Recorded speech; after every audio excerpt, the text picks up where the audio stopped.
Oh, it's an error occurred. Wait a minute. It says wait a moment and try It says again. we're So, live. For me, it says we're live. oh, okay. Let me So, see. Let me go in the okay, channel now and it's see. saying, I think we're live. Yeah, we're We're live. live. Let us know in the chat, guys. Professionals. I know. Welcome, everyone, to the Wrestling Inc. podcast. I am Raj Giri here with Issa and Matt Koon. Matt was a guest in the past and is back joining us tonight. Matt, how are you doing? I'm doing fantastic. Things have changed a lot since the last time I joined you, and I told you they might, but I always appreciate you. I always appreciate Wrestling Inc., and it is great to meet you, Issa. And So good to Issa, meet you as well. yeah, Issa, 2 nights in a row. We hadn't done a podcast in months, and now here we are, 2 days I in a know, row. I know you missed me, boss. It's all good. I did. I did, absolutely. So awesome seeing you again. Thanks for joining us. And yeah, Matt, fresh off of, he had an outstanding podcast with Dax Harwood. Really enjoyed it, and I can't wait to see what you're doing next as well. Well, thanks. Yeah, we're doing Wrestling Friends now, and I believe the announcement we're going to make is that you're going to be the next guest on there, so I'm looking forward to seeing you. Drops every That's right. Wednesday. That's right, absolutely. And what a weekend it's been for pro wrestling. I thought, I thought WWE had a really strong show yesterday with Night of Champions. NXT, I thought they did one of their best shows in a long time. AEW, I thought they had an entertaining show. I didn't think it was one of their best, but it was. I thought overall it was fun to watch. We'll do NXT pretty quickly and then take a deeper dive into AEW. But real quick to you, Issa, your thoughts on tonight. I always tell people don't sleep on NXT. NXT has been putting on incredible shows, especially these PLEs, all of them. And getting them out of the performance center is always such a refreshing view. So I always enjoy NXT. Obviously, I mean I cover it here every Tuesday. So as far as AEW goes, listen, I kind of talked about it on the Wednesday night podcast. It was a 2-match show, but my God, did those matches deliver. And there was a couple of moments even prior to the 2 main events that I really enjoyed. Not my favorite Double or Nothing, but there was a lot of really good stuff here. Matt? Yeah, I think with the NXT, I ran into the same problem that NXT's run into, which is competing with All Elite Wrestling. I had All Elite Wrestling on one television, had NXT on the other, and I was drawn to All Elite Wrestling. And I think that's kind of indicative of the problem that's happened the whole time. As far as the pay-per-view for All Elite Wrestling, Double or Nothing, my least favorite Double or Nothing. The last 2 matches almost saved the show, but I think it had some issues, a lot of issues. Yeah, I felt like it was my least, maybe second least favorite AEW pay-per-view. There was the one Revolution with obviously the botch with the bomb. Right. And But the match before the botch was so good. I will die on that hill. I will die on that hill. Okay. The 3 hours before that botch were fantastic. I agree with you. But, sometimes you watch a really great movie and then the ending can just ruin it. And if you ruin the ending, that kind of kills the whole thing. And I felt like that happened with Revolution, even though I thought Omega versus Moxley, that match was fantastic before. But anyway, we don't need to recreate that one. But anyway, I thought this was one of their weaker pay-per-views. And going in, it felt like the buzz wasn't there like other shows. This one wasn't sold out. Last year's, sold out pretty quickly. I think it's time for them to move out of Vegas. But overall, we'll get into it. But let's start off with NXT. NXT was one of their best shows that I can remember. I was watching both at the same time. That could be tough. So I missed the end of Carmelo Hayes versus Braun Breaker. I missed a fantastic spot with the spear. That spear was lethal, man. Braun is just moving up in the best spears in the game right now. Yeah. So the show started off with Wesley defeating Joe Gacy. Issa, I'll go to you. What'd you think? And you forgot Tyler Bate. Don't leave my boy Tyler Bate out of that match. It was a triple threat. Yeah. Tyler Bate has incredible legs. I missed the first match, as you could tell.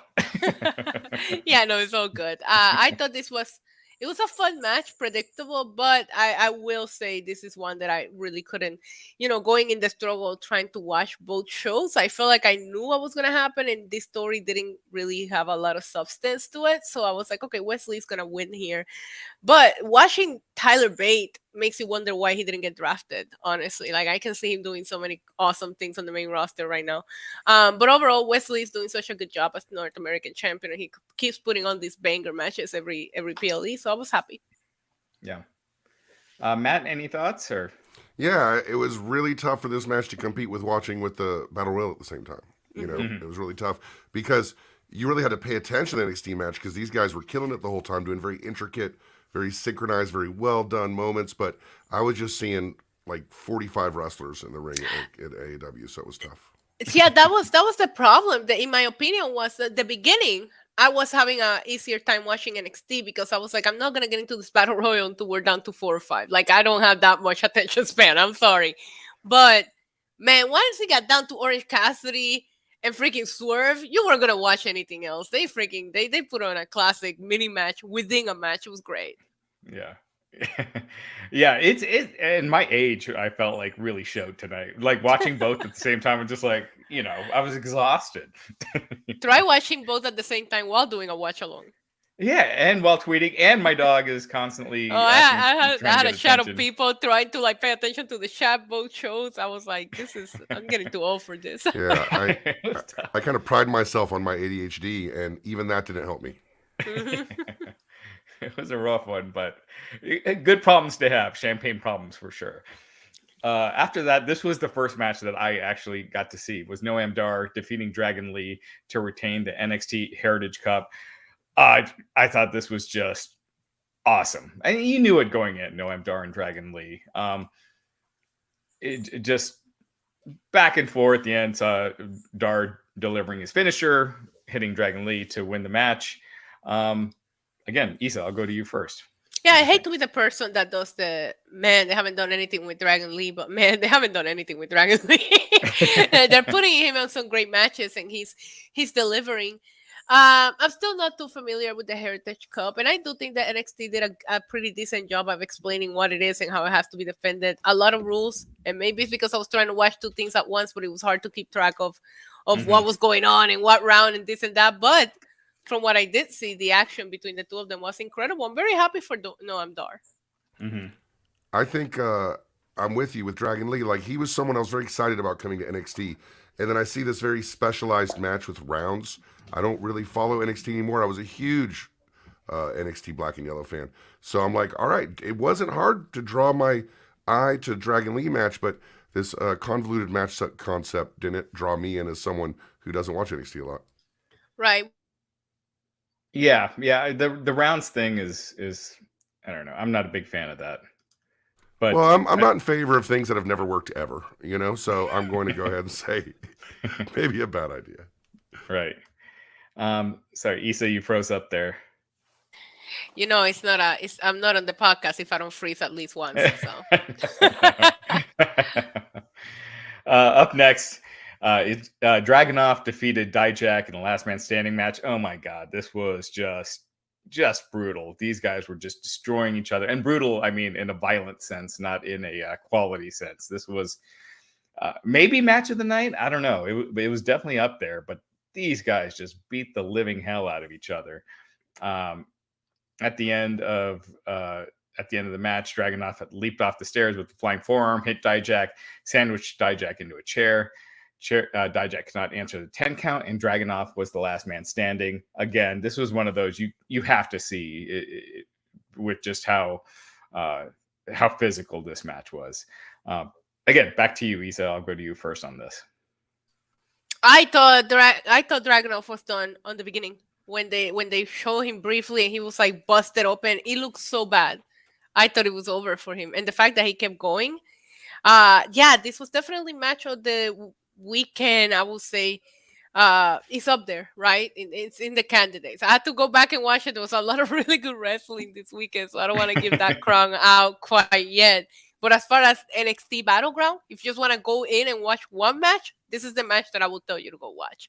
Had crazy spots, and they built it to be a violent like, I don't know if you guys watched the build up for it, but they were like torturing each other basically throughout, the build up to this match. So they couldn't do less than what they had already showed us during the weekly television. So I thought they over delivered here. Draganov, man, he's so good. I wish they would mention that he beat Gunter more. They don't, and it drives me crazy. But yeah, this was a blast. It was a ride for sure.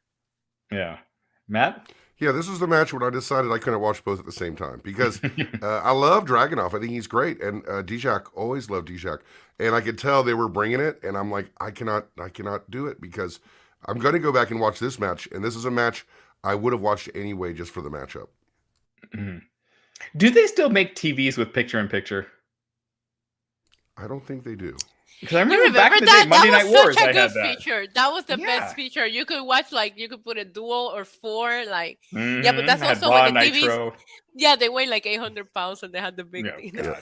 That was like lived in the 22nd century right there. When you had the picture-in-picture and you could switch back and forth, you could be like, boom, and you could switch them. Oh, it was the best. But iPad does not do the same thing for me. Yeah, it's not quite the same.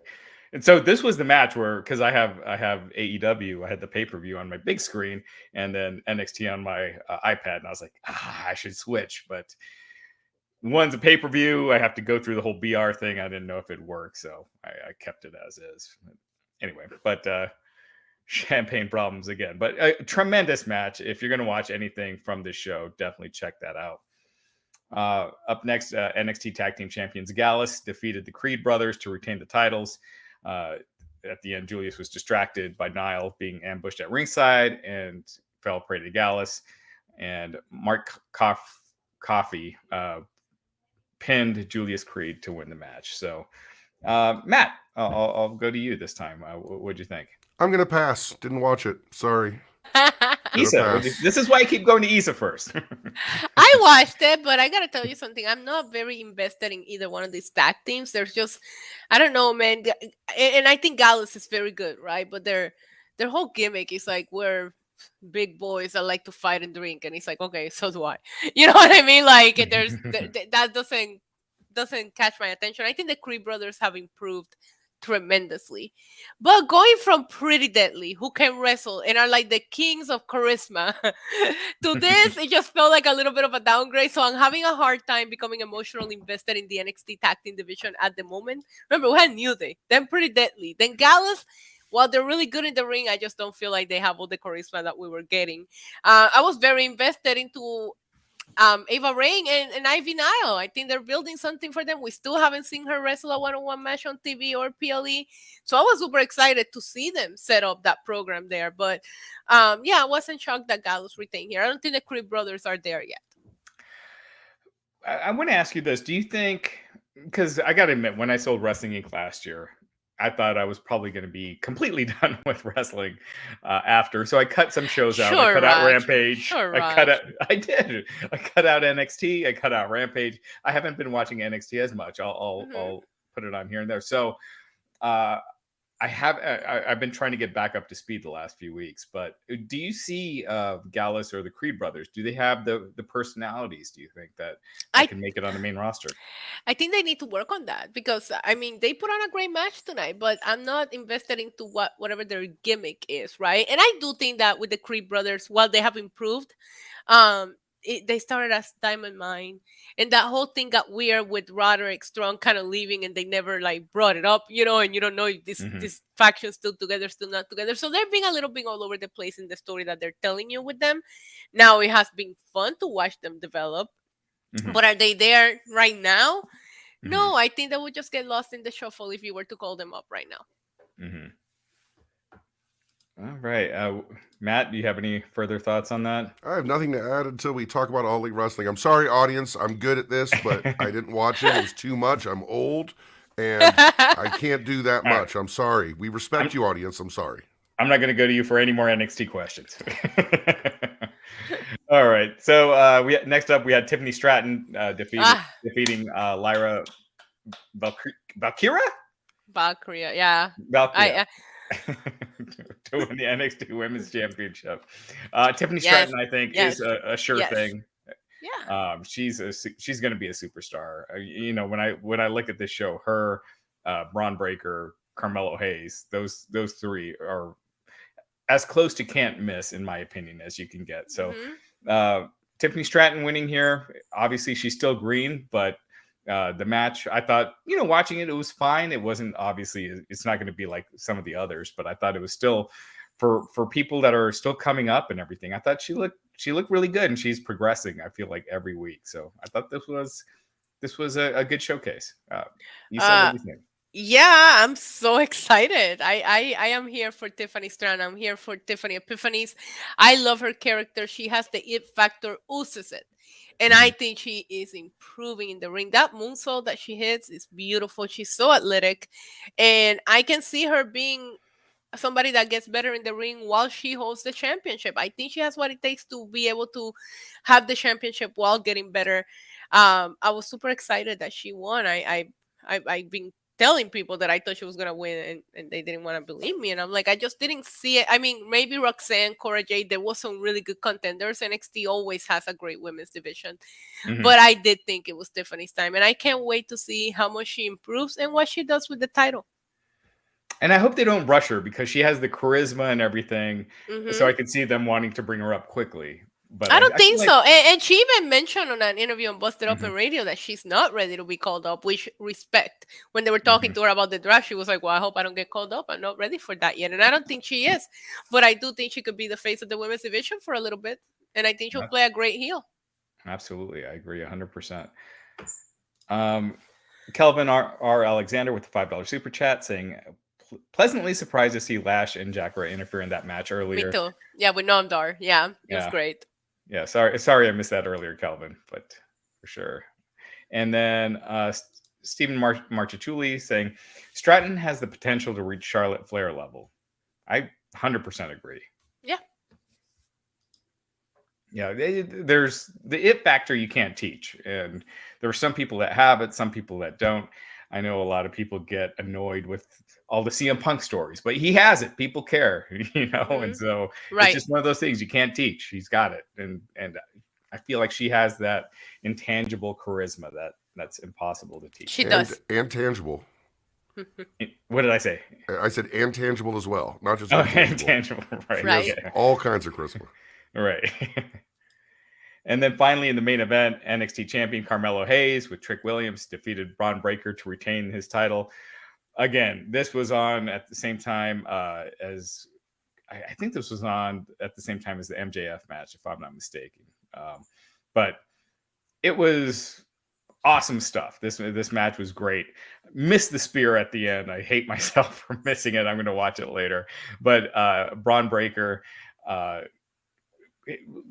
just coming out, he came out with that mask, the entrance, everything. To me, I just got Brock Lesnar vibes when he came out. He just looked that imposing. On, Raj, you need to relax. Brock Lesnar 2003 vibes. But like that imposing, huge dude that could just destroy everybody. I know. Look, I love Brock Lesnar, but I thought he had that kind of aura tonight. But apparently, you didn't think so. No. I like him, and I like him as a heel. I was very bored with Braun Breaker prior to the heel turn. I will tell you that it was very generic.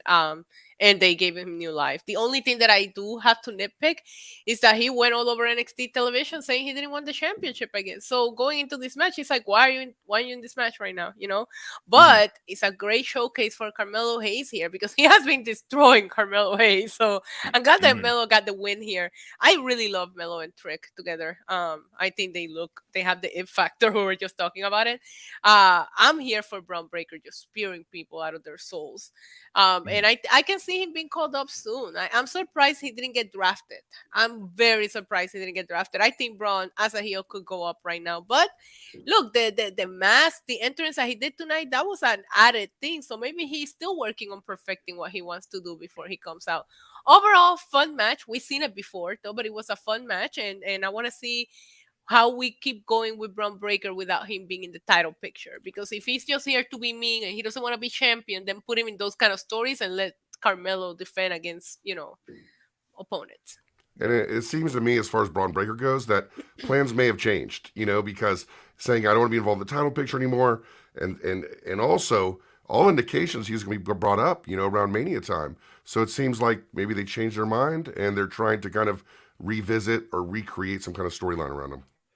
Well, and losing twice now to Carmelo, it seems like where do you go with him from here? So I would think The main roster. that's the next, that's the next step, is the main absolutely. roster. I mean, it definitely was talked about. I even heard about it firsthand that Right. he was one of the names that was, mentioned to go up. So it makes sense to me. Neo Dre saying, I think he's more comparable to Goldberg. Agreed. I've heard a lot of people. He's not really as tall as either one of those guys, though. That's why I kind of hesitate at Yeah. that. When he gets up to the main roster, he's not going to, like, next to a Drew McIntyre, he is not going to look like this big guy. So they need to figure out what that character is. And whether it's like a bulldog like his dad, which is probably the best move, or something else, it's probably not going to be giant dominating guy, because sometimes these guys come up and they look shorter than you think. Well, Scott Steiner was never really the tallest. I mean, he was thick as hell, but he was able to, with his, especially when he changed his look, when he had that steel mesh on his head and the blonde look and everything, he was able to make himself look bigger. I mean, granted, he was gigantic anyway, but He the was height the was size never of an a issue house, for him. Raj. He was He gigantic, yeah. Still is. Tim Mickle saying Breaker should stop barking. But he's got that dog in him. Yeah. Cleveland Rock saying Breaker's way more interesting as heel. Agree 100%. Yeah. It is amazing what a heel turn can do for a career. And then Kelvin R. Alexander with a $10 super chat. Thank you, Kelvin.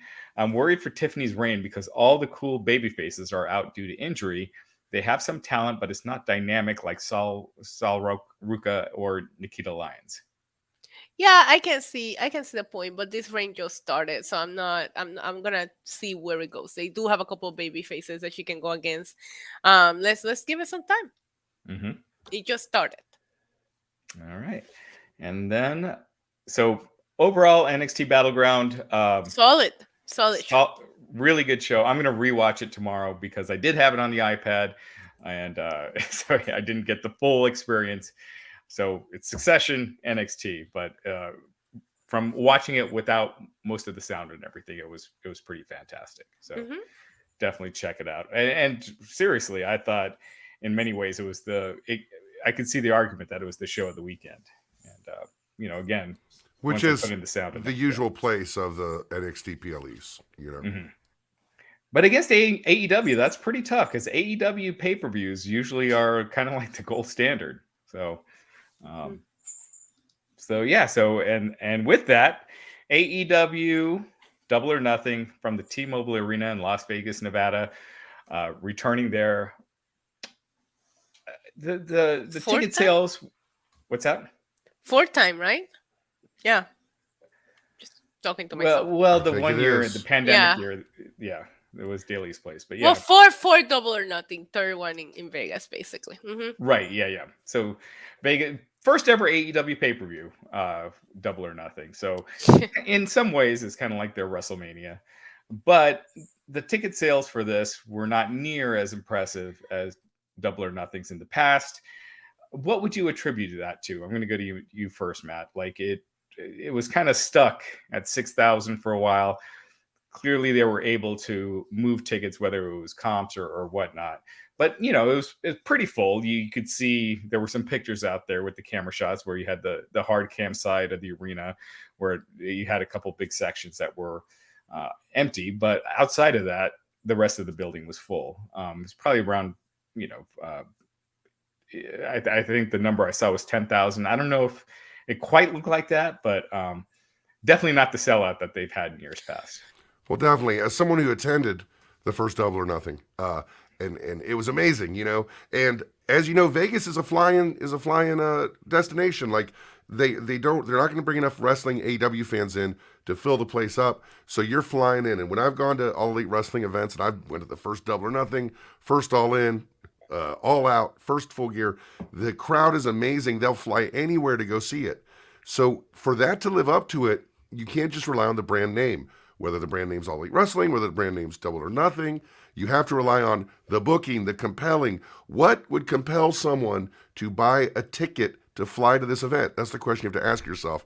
And it's got to be a lot. Stuff's expensive. WrestleMania is expensive. Double or Nothing's expensive. You got to bring it. And the fact of the matter is, there just wasn't enough compelling matches on there through booking to make people want to come in to a place that, unlike LA, unlike Chicago, unlike New York, unlike some places in Florida, would draw a big crowd and sell it out no matter what, because it was Double or Nothing. Mm-hmm. Issa, what do you think? Yeah, I think this was the weakest card of all of the Double or Nothing, and I'm there including the one during the pandemic. There was not a lot of hype, and when you think about it, the original ticket sales, like you mentioned, it was sitting at 6,000. Is before they started announcing matches. These are the defaults. We're gonna go. We're hardcore. I'm in Vegas. I'm gonna go. Once they started, well, the lack of announcement too. They didn't start announcing matches until like 2 weeks. Like, people need time to travel to these things. It's Vegas. You gotta plan out the flights. Yeah, you know? it's Vegas. It's a holiday weekend, and it's not. They never established. Like, AEW hasn't done anything to establish. Like, I know you just said it's the WrestleMania. Some people say All In is the You don't know what the WrestleMania is. WrestleMania does have a brand name that you're gonna buy your stuff and go, no matter what's announced. Double or Nothing is not there yet. So I will say, I mean, I I do watch alongs. I cover AEW here every Wednesday. And 2 weeks ago, we had one match made. One. Yeah, I'm not going to fly out there for that. Yeah. And flights get expensive. And flights are more expensive than they were a couple of years ago, too. Flights have gone through the roof, so you're going to have to make choices. And like you said, AEW needs to change this right away. The idea that you can just name an event and not announce matches in time for people to fly there if you're going to fly there, because they have such a heavy flying audience. They need to just not rely on the brand name of All Out or the brand name of Double or Nothing. They need to give us reasons to go. And you know what else? The holiday weekend hurts, right? Sometimes I'm like, I get why they're doing it and it's the staples, but I wish they did it a weekend before or a weekend after, because it really does change it by hundreds how much it costs. And if you're a hardcore fan, I'm gonna be honest with you, I travel to cover it, whether it's at press. I have gone to some of this just as a fan, and every once in a while I will even say, man, I want to go to new cities. Stop going to the same places AEW, stop going to the same places WWE. And a lot of times it's like, when I sit here and I'm like, I just went to LA, I was here at Backlash, do I want to go to Vegas again for Double or Nothing? I don't. I'm gonna watch this one from home, and it's because it's in Vegas again. They there's a lot of factors going into it. Yeah, I didn't even think about that. I wasn't even slightly tempted to fly out. And I love to fly out to wrestling events. I wasn't even slightly tempted to do that. And I didn't think about it. It's like, well, I'm not going to do that. But I'm telling you, if it was a killer card that was announced ahead of time, right, and there was excitement, I would have been there. We would have been there. Because Vegas is fun. Vegas is fun. You don't have to sell me on Vegas. I'm there, okay? Exactly. So yeah, that's the thing. I found myself saying, well, the last time I was in Vegas was for wrestling. I don't know what this card is gonna look like. I'd rather go back for a non-wrestling thing. I'd rather make it a vacation. So I'll watch this one from home. And last but not least, there was a lot of wrestling this weekend. A lot of freaking wrestling this weekend. So, and All Elite Wrestling has been kind of pushing it with the Vegas thing. You know, StarCast, which I was involved with in Vegas, was tough. It was the toughest situation for it to be a profitable thing, right? Out of all the things. But it ended up okay because there was so much excitement. You're pushing it by using Vegas. You're pushing it. You got to be special. There's such a lower bar for other cities to do these events in. Yeah. And I feel like the one thing I thought that was smart this year with the way they planned it is that at least they did it on a night where they wouldn't potentially go against the NBA playoffs or the finals, the Eastern Conference Championship finals, where last year they still sold 14,000 tickets last year going against it. Just Succession and Barry, right, yeah. There's no right weekend, but I remember last year I kind of made fun of Tony because he gave a little shade. He threw a little shade at WWE for going against the UFC pay-per-view. And I said something and Tony got a little hot about it. But yeah. But last year they went against a lot of things and they still sold over 14,000 tickets. That wasn't the case. That arena was packed. That wasn't the case this year. So Tony gets a little sensitive. He does. A little bit once in a while. He does. I love Tony though. I like that he cares about your feedback. I do too. Yeah. So, Loud Marlins fan with the $4.99 super chat saying, "I'm paying $4.99 for Issa to say hi to me. That is all. Love all your work, especially Matt and his podcast weekly now."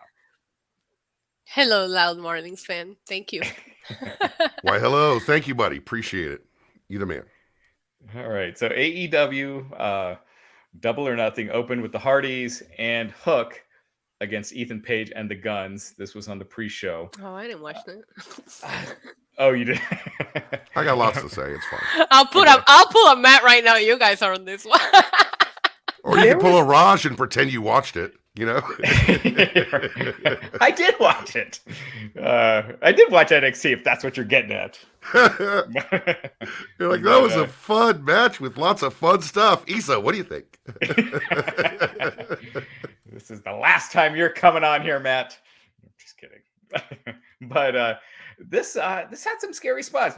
Jeff kind of missed some stuff, on the ropes and towards the end. But at the end, they got the win. Hook got Ethan Page in the submission and got the win for his team. So, it was what it was to open the show. Matt, I'll go to you first this time. What'd you think? I'm not going to be the guy to read into Jeff Hardy's recovery or whether he should be back or not. Obviously, everybody's got their eye on that, including his boss, his family, his brother, and himself, and his doctors and his team.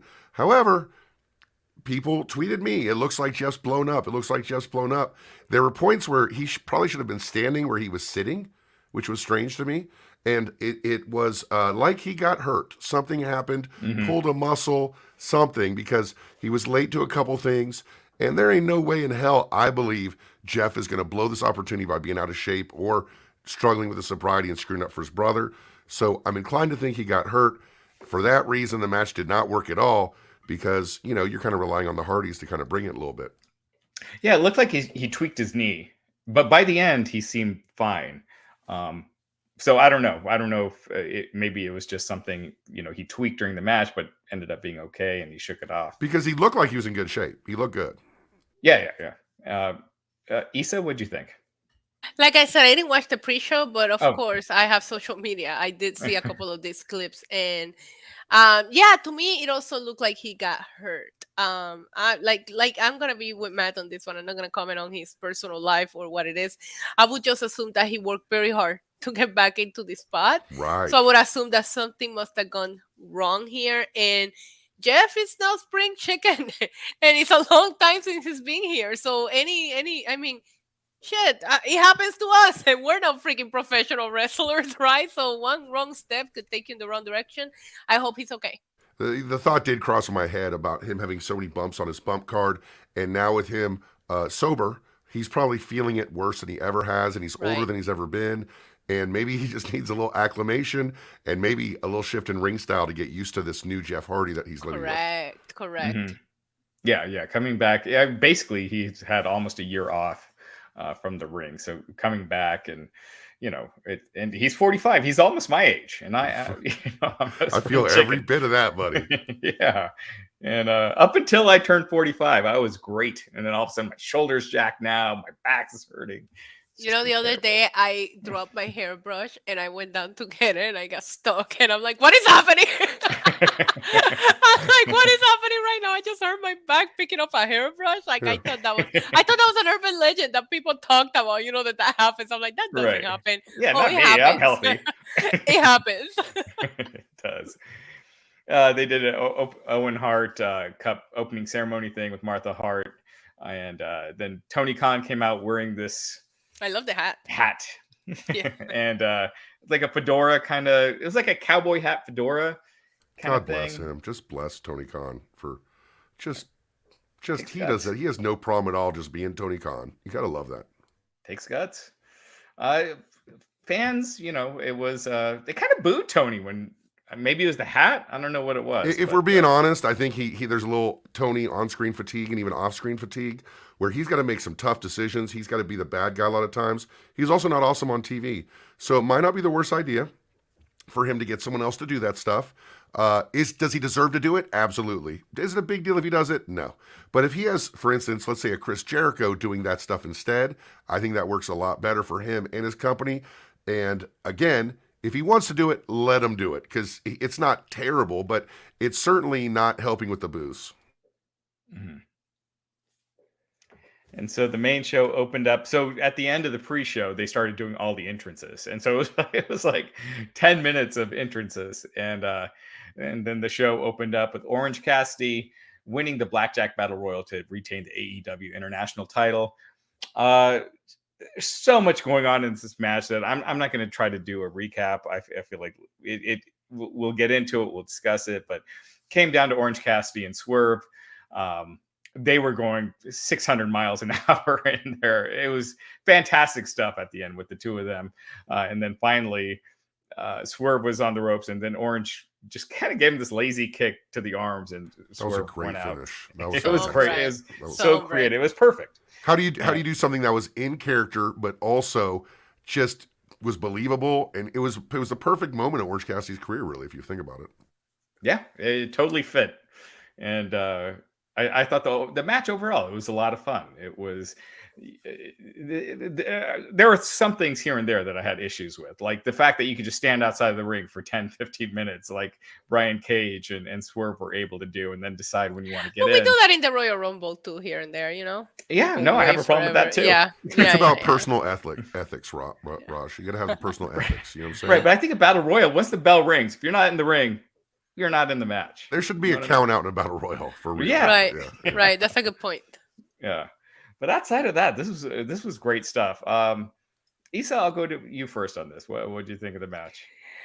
Huge pop for Commander's elimination, because when he first did the whole running the ropes thing, I was like, okay, that's cool. Then he started doing it again. I was like, oh, somebody knock him out, and then somebody did it. I'm like, yes. I was like, he's just gonna freaking walk the ropes the entire freaking battle royal. So pop for that. I thought there was also a spot where Bandito like picked up Brian Cage, and I'm sorry, God. I didn't think he had that in him. I'm like, oh, he's got that dog in him too. Like, where is that coming from? I did not expect that. Bandito is freakishly strong. I know, but like you just... Claudio, but right, you just don't expect him to pull off these things, and he's just picking up Brian Cage like he's a little kid, and I'm like, Bandito, is that you? Where'd that come from? Very unassuming. There was a lot of really fun spots. Obviously, I'm always keeping a freaking like an eye on what they're doing with JY, because that's what everybody wants to talk about. It was a very I don't know, the entrance on the pre-show, the way that he got eliminated. I will say I like that he got that heat back when he went right after. Like, you could see the anger in him when freaking Ricky Starks eliminated him and he went after and tried to get a little bit of revenge. But the showcase of this match was just the match within the match, right? Like, after it came down to Swerve and Orange Cassidy, they freaking killed it. And I've been very vocal about Orange Cassidy's gimmick. It's not for me. It's for the kids. It's not for me. But my God, when this guy is in the ring, am I invested? Like, he just turns into someone so good that you just have to pay attention. It's the best. It's one of the best things that AEW has managed to build in the last few months. Is Orange Cassidy and his title reign. And this was awesome. Yeah. I got some heat earlier for saying this, but I feel like Orange Cassidy is one of AEW's real stars that didn't come from New Japan. Absolutely. That wasn't a star in New Japan or WWE. He's one of their biggest, like, homegrown. So, and I feel like he keeps killing it. Yeah, I've gotten heat for 4 years. Before he even was with Double or Nothing. I remember, I believe Conrad flew him out for StarCast, and because he was at StarCast, he was there. Tony Khan put him in the Battle Royal, and that's a lot of reason why he's in All Elite Wrestling, right? Because Conrad was hip on Orange Cassidy then too. As far as this match goes, everything you're saying is good. I love the way they made certain people look strong. Ricky Starks, the Bullet Club, but also two thoughts hit me. The first thought is, this is kind of like an exile for guys who were hot for a second and who dropped off the face of the earth. Oof, yes. Like for Ricky Starks, Keith Lee, Swerve, Bullet Club, right? At the same time, though, and this can both exist at the same time, when you look at the talent of All Elite Wrestling and how it's been ratcheted up every year, when you compare these Battle Royals from year to year, especially 3 years ago to this one, it's pretty amazing the amount of talent that was in the ring. I would say at one time, it was the most talent in the ring at the same time in the history of All Elite Wrestling. They have a lot of good people now. I did have that thought at one point too, where I'm like, holy shit, look at this, like, this is crazy. Right, look at all these people. Damn. And and to your point where you were talking about the booking, because there was a point where Ricky Starks, I was like, oh my gosh, He's it seemed like he is it.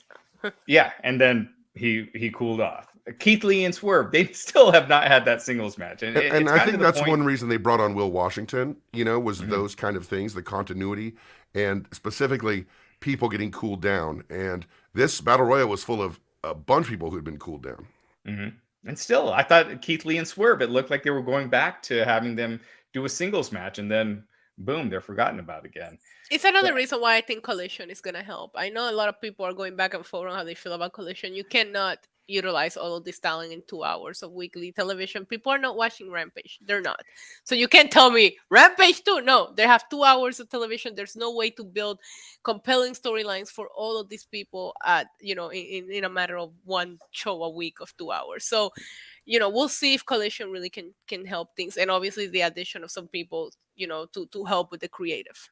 With the caveat that it being a brand split, because if you don't have the brand split, you just have the same storylines twice a week, as opposed to twice as many storylines once a week. Which is why Rampage lost all of his whatever you had, because Rampage, come on, it debuted with CM Punk of 1 million viewers. Look at where it's at now. It's sad. So yes, I agree. They need to do a brand split, or this. You can only watch this talent exclusively on these shows. And to that point with Collision, you mentioned, talent getting more opportunities, but at the same time, you have to have enough top stars to accommodate a brand split. And, obviously, if anything were to happen to CM Punk, if he decided he didn't want to come or he got hurt or something, do you have enough stars at the top to split for 2 brands? If they use them right. If they put them all in the same factions and have the 2 factions face each other, absolutely not. But you have 2 factions that are filled with top stars, and they have enough to split those particular fellas and make 2 shows, I think. Yeah, I think they have to. You can't count on, and this is nothing to do with All Out and the drama and all that. CM Punk got injured quite a few times during his run on AEW. You cannot rely on CM Punk alone just based on his health history with the company. But overall, fun opener, good way to kick off the pay-per-view. And then we went to Adam Cole against Chris Jericho. This match was, gosh, I don't think I'd ever think I'd say this, but I thought this was the worst thing on the show. An unsanctioned match. Sabu is the special enforcer. Sabu was in there for about 2 minutes, came in, did a spot. He went through 2.0. He climbed to the top rope, went through 2.0 through a table, just basically fell off the top rope. It was some 2000 Nitro shit right there. That was just like, oh, Sabu for a minute. Where's Road Warrior Animal? Yeah.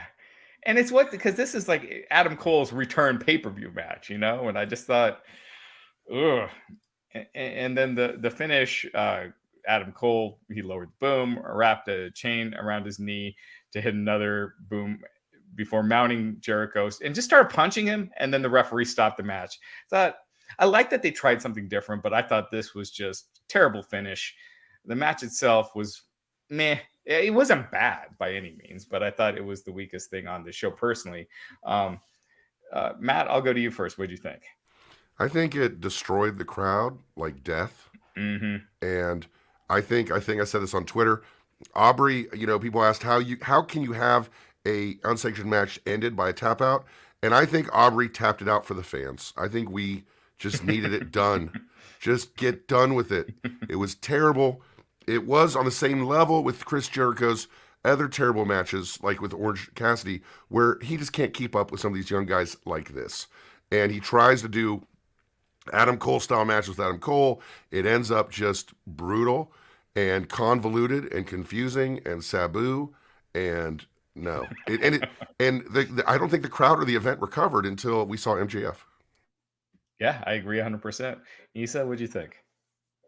I hate everything about this. I hated it so much. And I don't want to hate it, but I did. I hated the whole Sabu thing. I didn't think it made any freaking sense to add him to begin with when they announced it on Wednesday. I'm like, but why? Why is this happening? Why is Britt Baker saving everybody? Like, when did she get this superpower that she has to come out and save freaking Adam Cole? And then you have her come back later in the show. It's like, Britt Baker, you can't do it the same thing twice. And they did it on an episode of Dynamite, and they did it again tonight. It makes sense, but it just makes Adam Cole look weak. I said it. It makes Adam Cole look weak that he needs Britt Baker to come out and save him every single time. This is a guy who was handcuffed while they gave his girlfriend a black eye. Yeah, so why not tell her to stay the fuck away? I'm sorry. I'm sorry. No, I'm with you. And he's locking up and squaring up against this guy who chained him to a rope while they gave his girlfriend a black eye. I mean, I love Adam Cole. He's great. I do too. But man, this does not do much for the future of what we think is the Adam Cole MJF thing. I would be against it at this point. Mainly because of this, really. I was curious, and I would love to know what you guys think. There was a lot of like crazy stipulation matches because Fatal 4-Way, right? You had the Anarchy in the Arena. You had a ladder match. So do you think they held back a little bit just because there were so many like everything goes matches that is like, how many times can we do this? How many spots? Maybe these two were hurt here, but like at one point they're just wrestling. I'm like, why is this unsanctioned? Why is this unsanctioned? Right, they're just wrestling each other. And so the referee can stop an unsanctioned match. Right. So I wonder if maybe they just held back because of everything else that was, it was very booked with a lot of everything goes matches here. But yeah, I'm with you. It was my least favorite thing. Yeah, I can see it now. Like Jericho's like, can we use tacks? You're like, no. Can we break some more tables? No. Can we go to the announcer table? No. What are they going to do? What are they going to do? Can we do a bump with the stairs? No. No. Can we go in the crowd? A little bit. What about a chain? Okay, cool. You can use a chain. Like that's pretty much what they had to do. But also, like Jericho just couldn't keep up. Like honestly, because Cole is still great. Cole still has great matches every time he turns around. So it's not the best use of Jericho at this moment to me. Majestic Marie saying everybody looks bad going against Jericho lately. I didn't like it. I think Jericho is such a smart guy. He just needs to know, and I'm sure he does. But he's a genius. He's been able to last this long, but change his style to work so you don't have to go at these younger guys' pace. You know what I mean? Yeah. Chris Jericho is so smart that there was a fight between CM Punk and the Young Bucks and Kenny Omega, and he won it. Like, that's how smart Chris Jericho is. You know what I'm saying? He won that fight somehow. I don't know how he did it, but he did it. I agree. He did come out of that. It's pretty amazing, right? Like, Chris Jericho won the fight. How did he win the fight? He wasn't even in the fight. Right. Yeah. Sabu is because he's from Vegas. So we're like, let's just bring him in. Yeah, Christopher Stike.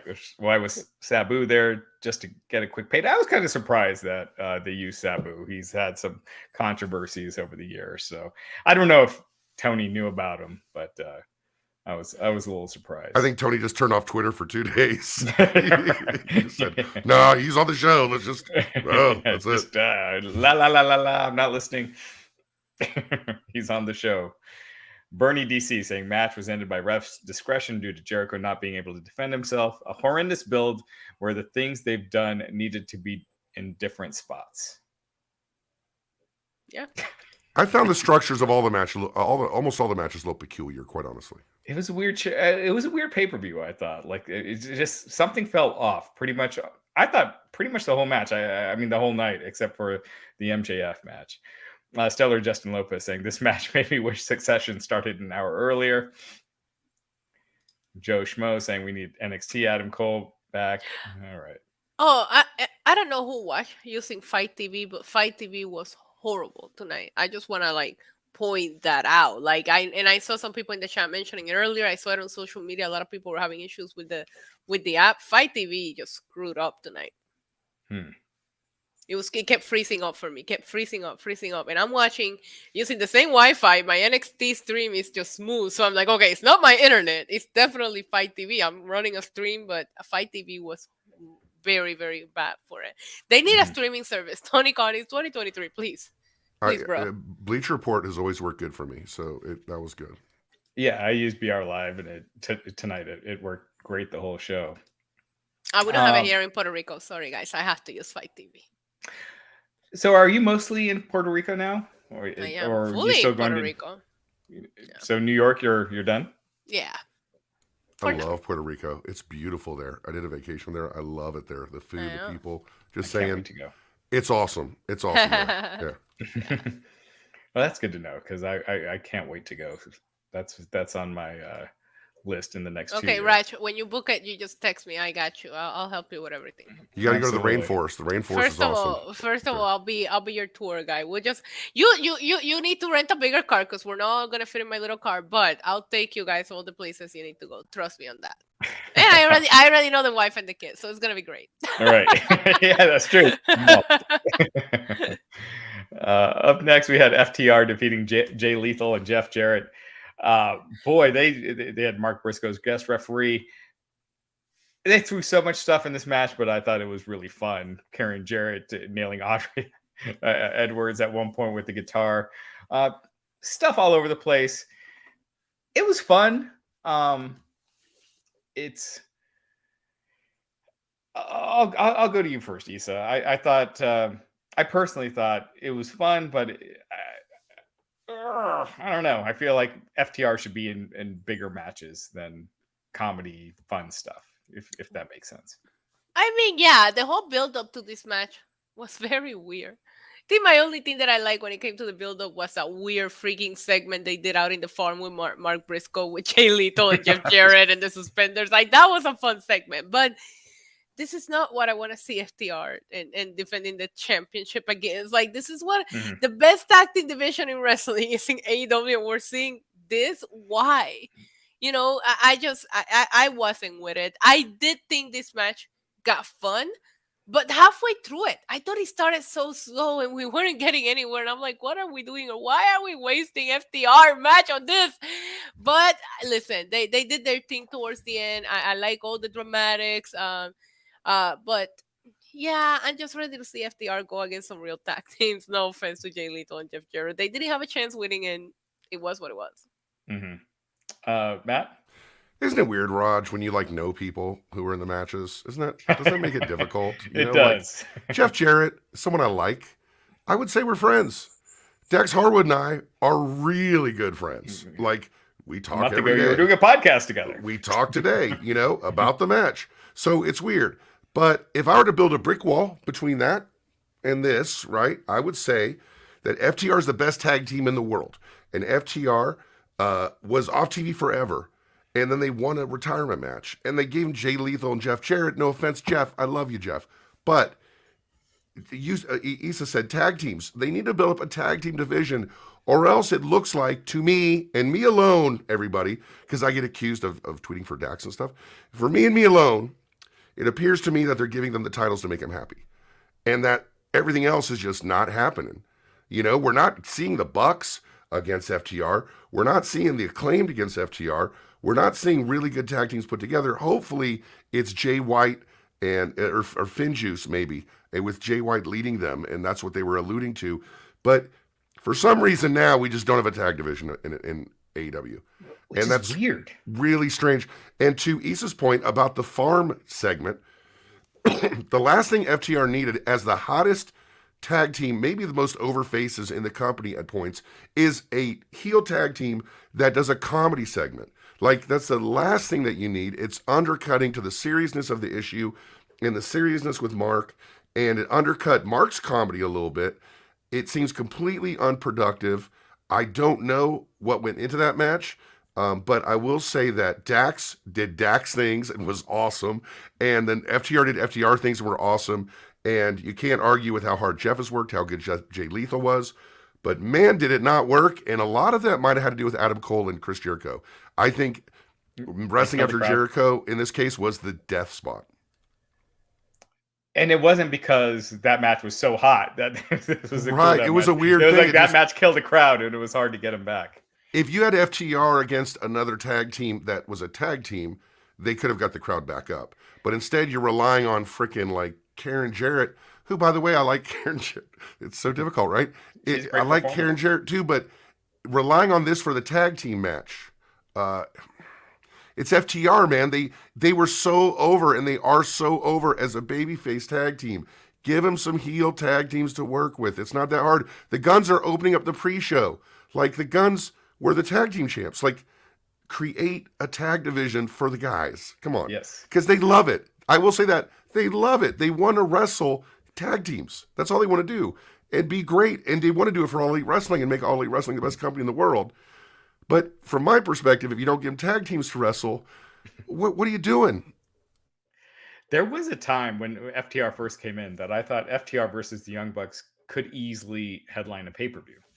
Like, I thought it was that kind of match. And I feel like it's been brought down so much because of stuff like this, which is fun, but it doesn't make the tag division look like a main event thing.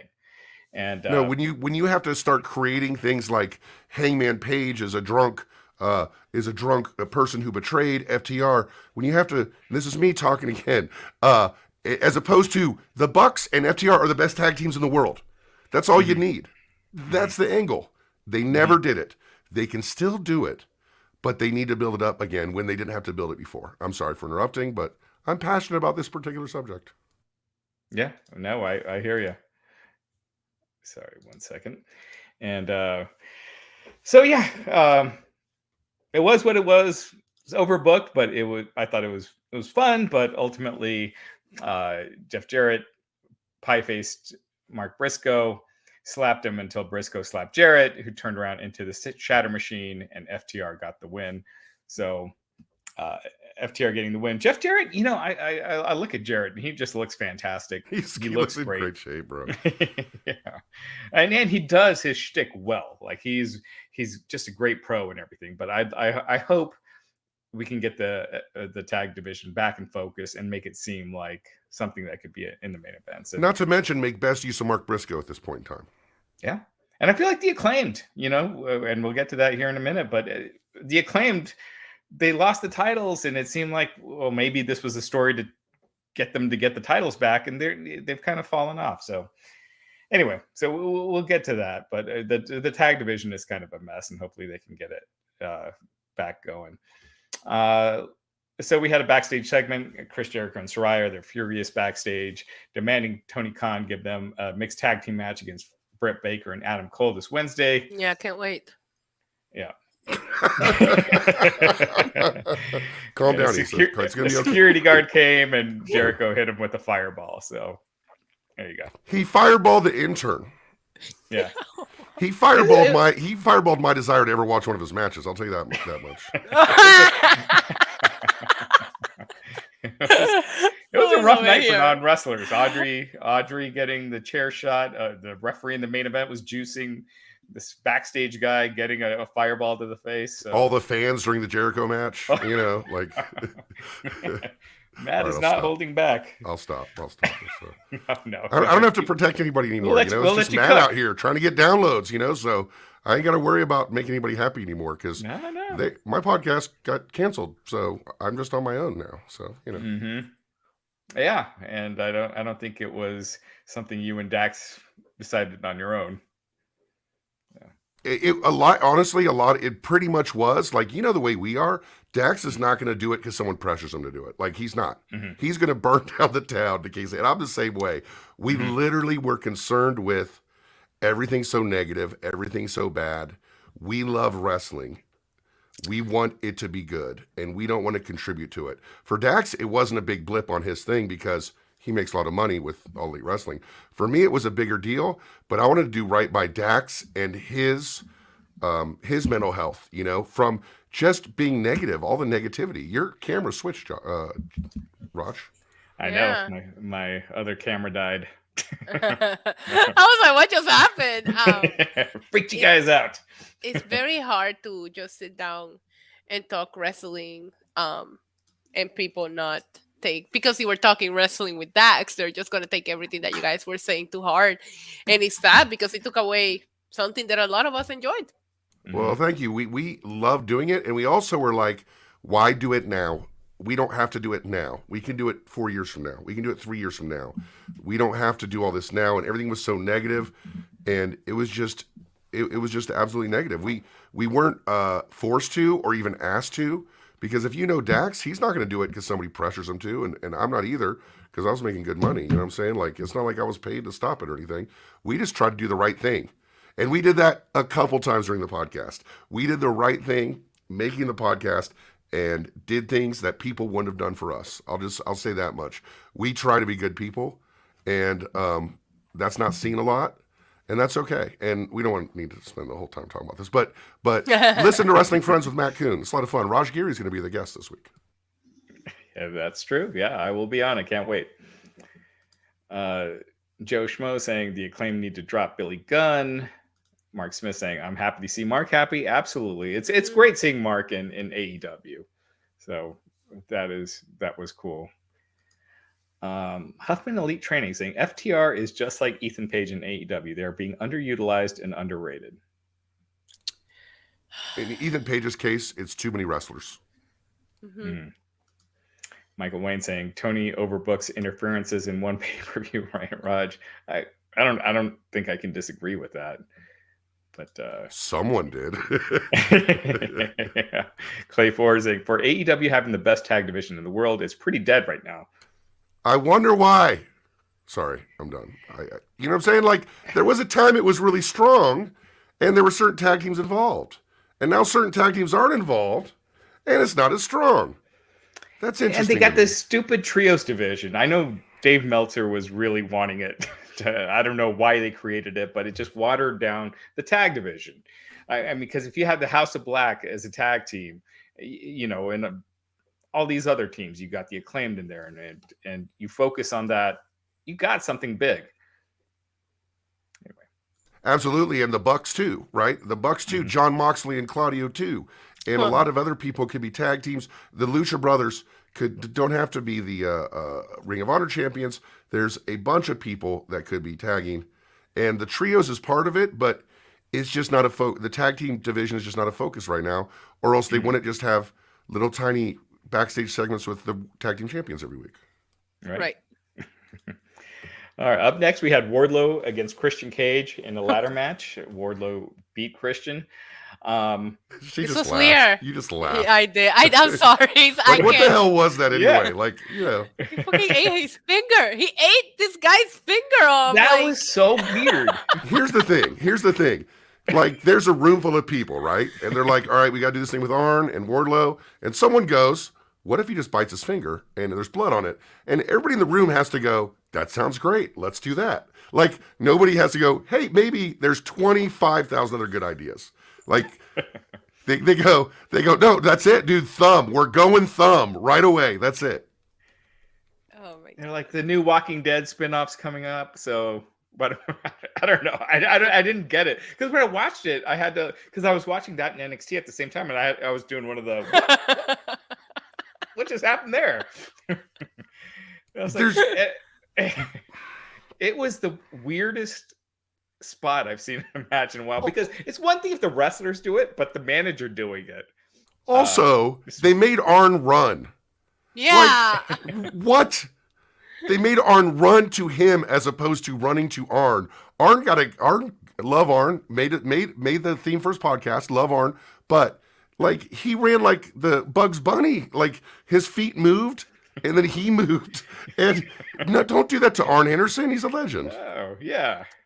Oh, my favorite thing is that he ran down and then he just started whispering in Wardlow's ear. And you know that Dominic and Rhea were shook by this. I'm like, why are we doing the Dom Rhea with Arn and Wardlow? This whole thing is weird.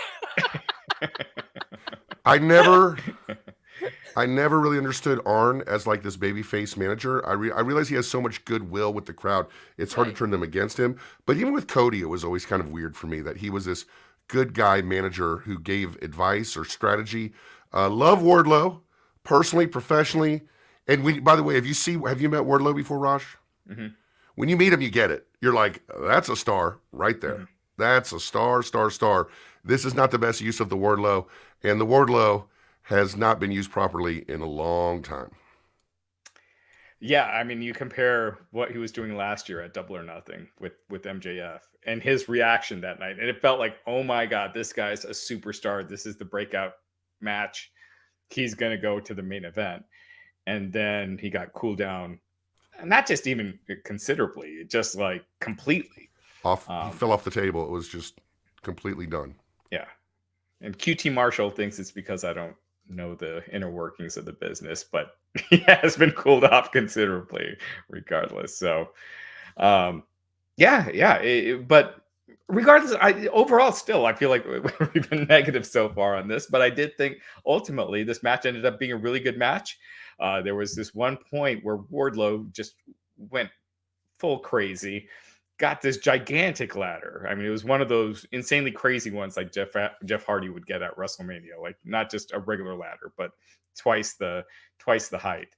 And Wardlow put Luchasaurus on a table outside the ring and climbed this insanely tall ladder and then did a swanton. Totally unnecessary, in my opinion. He's not, it seems like he doesn't need to do that kind of stuff, but he did.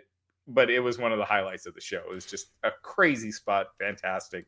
And I felt like that got people back into the show. You talked about the Chris Jericho, Adam Cole match kind of killing the crowd. This match, I felt like got him back in. Most beautiful swanton in the world. Like I don't get it either because he's so big.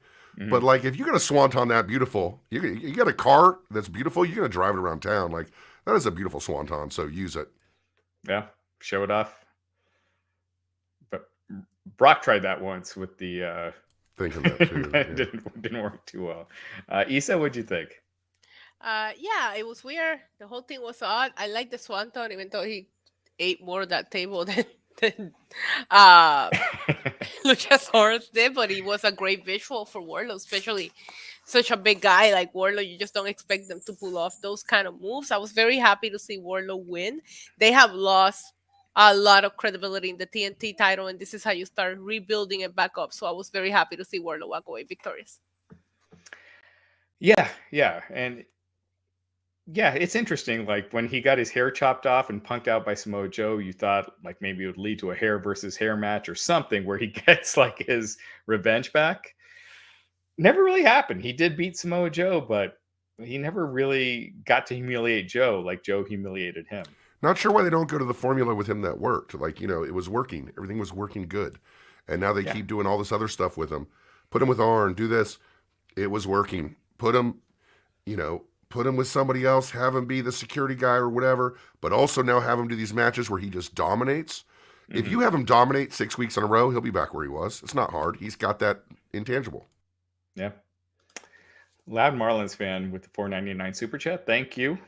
He's saying, name one AEW wrestler who has actually benefited from Arn Anderson as their manager. He has had more clients fail than Jade has had baddies quit. Brock Anderson.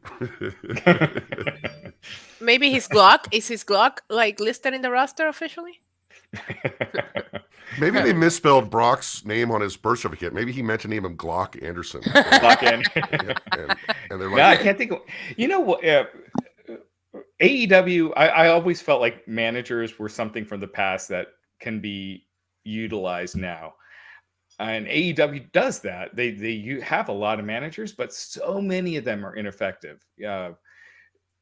You have all sorts of managers where Mark Sterling and these other guys where it's just like you forget that they're even on the roster. Jake Roberts, Alex Alhambre's, Jake Roberts, Vicky Guerrero when she was there. They just haven't been. I haven't seen a talent elevated with the manager in AEW. I don't think at all. Even Don Callis, I don't think really elevated Kenny Omega. Kenny Omega was already there. It did help enhance his heel character, but that might be the only one. Not even Christian with Jungle Boy. Like it never happened. Yeah. I don't know. Issa, can you think of any? The Glocks. The Glock. No, I can't. It's just it's weird saying like half of the factions too. So that's just how it goes in AEW sometimes. So anyway, at the end, I think Regal with the BCC was good. Oh yes, yeah, that was. Yeah, but I mean, how are you gonna fail as a manager when you're managing freaking John Moxley and O'Brien? So like Claudio, like oh, come on, that your job is just—it's like when Joe Torre was managing the 1996 Yankees, 98 Yankees. You didn't have to do nothing; you just sat there and watched them win. Come on. Called in Mariano Rivera to pitch the ninth, and that was it. Yeah, that's it. I mean, not taking anything away from William Regal, but he had a stacked, faction given to him, so of course he was successful. And it was weird to make him the most important when he's leaving. Like the I most didn't know he integral. was leaving for a little bit, no? No, but I mean, when they did the angle with Nope. MJF, Oh, yeah, they knew he yeah. was leaving. No, we did not. As the person who hosted this podcast and who he just stopped doing, I would say there wasn't that much warning on it, to be honest with you. Just maybe a couple weeks. No, but when they did that final angle where MJF took him out, they knew then. Yeah. I mean, that was yeah. All right, so Wardlow gets the win. Fun match. I don't think this is one you're gonna talk about in a week, but overall, I thought it was good stuff. Peculiar to do this with Christian at all if he's gonna lose. Mm-hmm. Up next, we had Toni Storm defeating Jamie Hayter to win the AEW Women's title. Jamie Hayter has been injured, so they basically did an injury angle where they attacked her arm before the match, Saraya and Toni, and then really attacked her arm, and then the match started, and in about 2 minutes, it was over, and Toni Storm beat her to win the AEW Women's Championship. Hopefully, Jamie Hayter has a quick and speedy recovery. We wish her the best. But Toni Storm, the new AEW Women's Champion. It's a great rematch for Wembley. Yeah. Yeah, I hope that Jamie Hayter is okay and that she's going to get healthy soon. I'm just kind of over these women's feuds all being the same. Since Saraya debuted, all she's done is feud with the same group of people. Britt Baker, we're going to see it again on Wednesday. It's like we need some variety here. Maybe now freeing up Jade might give us a little bit of something that we haven't seen before. But the Outcast against these three girls have been going on since... Shit, I went to Full Gear when it was like Saraya's first match back. That was what, November? And she was wrestling Britt Baker, and we're still doing all of this. I am excited for Toni Storm just because I don't care what anybody wants to say. She was an interim champion. Even if they say we're going to count it as a real title reign now, she can have a real title reign. Then that's how we're going into it. She is the women's champion. So I'm excited for her to get this reign, but I need to see different group of women working with each other because this is like Willow just won. Against Mercedes Moné. You need to capitalize on that. You just freed up Jade. You can bring her into the world title picture. Like, give us something different, please. Yeah, break Jade out of the Phantom Zone, man. I don't know what. They just have her on her own little island. She's like in the Codyverse, and it didn't work for Cody, and it's not working for her. I want to see Britt Baker Universe and Jade Universe cross over at some point. Yeah, I don't know why we haven't seen it yet. Oh, yeah, because Britt Baker's too busy saving everybody. Anyways. Surprised she didn't come out and save Jay. She put in like 20,000 steps today. She's tired. Yo, she did. Her freaking Apple rings were like going off. It's a peak today, boy. It's a peak. So I felt like this paper was like a seesaw, and like it started to come back up with the Wardlow with that ladder spot. And then I felt like it came back down with this. It had moments. The crowd wasn't into it. Moments until, in my opinion, Chris Statlander returned. From there on now, we kind of were in the right track. Before that, it was moments, not matches, just moments here and there. Well, I felt like also with the next match, the House of Black versus the Acclaimed and Daddy Ass. And I felt like, again, the crowd... They tried to do what they could. They're doing this thing with the House of Black, their matches with the lighting and everything. I've never been a fan of that. I hated when they would do that at first with Kane, when they would do it all in the pink light. Hated it. They did it with Bray Wyatt for a while. Sin Cara, they would do that, the lighting at first. Never a fan when they changed the lighting. I still don't like it. It's much better than what they were doing a couple weeks ago, where it was just, now they have this cool lighting effect in the crowd. But the Acclaimed cut a promo, pretty edgy, even by their standards. I thought it was great. The Acclaimed they're gold. I hope we could see them. Yeah, they're gold, but it's gold that somehow they like. It feels like, you know how you had to like dig for gold. It's like they dug it and then they found it and then they were like, oh, let's just put it back. That's what they did. They were the hottest thing in the company, and now they're just here in the middle of the card. Like, if they weren't rapping, I just told you. I forgot about this match until you just brought it up. I'm not sure what function Billy serves on the team anymore. They can stand on their own. They are the updated version of the New Age Outlaws. You have the guy who is the great worker, the guy who's the great talker who raps on the way to the ring. He's also edgy and funny. They're also very socially conscious and very relevant to everything going on today with their outspokenness about their sexuality and everything else. This is a team that should be on the posters, on the top of the card, always in, never an afterthought. And also not the kind of team that works well with a team like the House of Black. This Right. fast-paced, bang bang style didn't really work. The rules of the House of Black stuff is ridiculous because they're like the Bucks. I'm not talking about the Bucks, but they don't follow any rules anyway. So why are we saying, okay, well, we're not gonna observe rope breaks when they don't. We're gonna observe. Nothing makes a whole lot of sense with this. I just wish.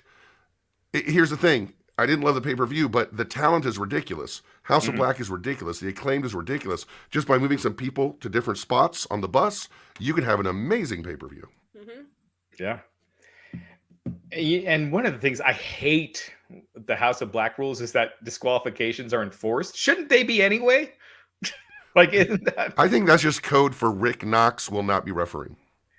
I guess. Because it's like pinfalls will be enforced in this match. It should be, disqualification should be. All matches must take place within a ring. Right. Yeah. The stuff in the ring counts. It's just, I don't know. Yeah, but I'm with you. I really love House of Black. Max Caster made a lot about Malachi Black wearing blackface, and then later in the show, we had a singer who looked like they were wearing blackface. He was like, no, that's not blackface. This is blackface. And I'm going to sing Wild Thing in blackface for 20 minutes. It was a mask. But if it's confusing at all, maybe don't do it. Don't do it. If someone goes, hey, you know what? That mask looks a little blackface-ish. Maybe you should be like, next gig. Right. Next gig, I'll figure it out. Use red paint. Yeah. Or something. Just, can you throw some yellow sparkles on me or something? Because this is too minstrelly, It's no good. So, yeah, not the best look. But House of Black getting the win. Malachi Black hit the black mass on Billy Gunn. Got the pin. So, at least they didn't beat Max Caster or Anthony Bowen. So, at least that's something.